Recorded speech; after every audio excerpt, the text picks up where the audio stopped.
Vous savez, un avionneur, il fabrique un nouvel avion, il faut former les pilotes. S'il ne forme pas les pilotes, il y a des crashs et ensuite l'avion ne se vend pas. Donc c'est évident que l'industriel a intérêt à se mettre avec des chirurgiens dits académiques, c'est-à-dire universitaires, pour pouvoir faire les formations. Ça, c'est sûr. Mais la deuxième chose, bien avant le showroom, la deuxième chose, c'est la recherche. C'est-à-dire que le robot d'aujourd'hui, c'est la préhistoire de la robotique.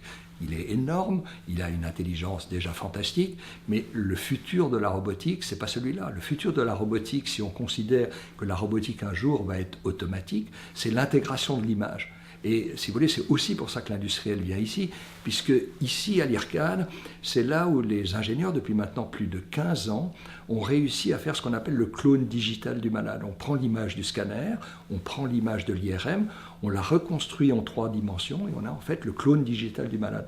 Et bien, ce clone digital du malade, on travaille avec l'industriel pour l'intégrer dans le robot. Ce qui veut dire que le robot, il a les informations données par le chirurgien, c'est-à-dire qu'il pilote l'intervention, mais le chirurgien, il voit l'image en 3 dimensions.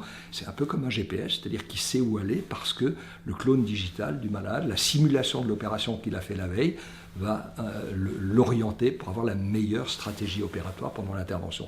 Et le chirurgien, quand il rentre maintenant dans le bloc, comme quand il rentre dans le bloc de trucs, c'est waouh. C'est comme O'Hara avec l'escalier. C'est tout à coup quelque chose qu'il n'a pas vu ailleurs. Et nous, on est bien sûr très fiers d'avoir actuellement sûrement le plus beau centre au monde, même supérieur à nos autres bébés. On en a à Taïwan, on en a à Sao Paulo, on va en avoir un à Rio. On est quand même fiers que la maison mère, c'est quand même la plus belle.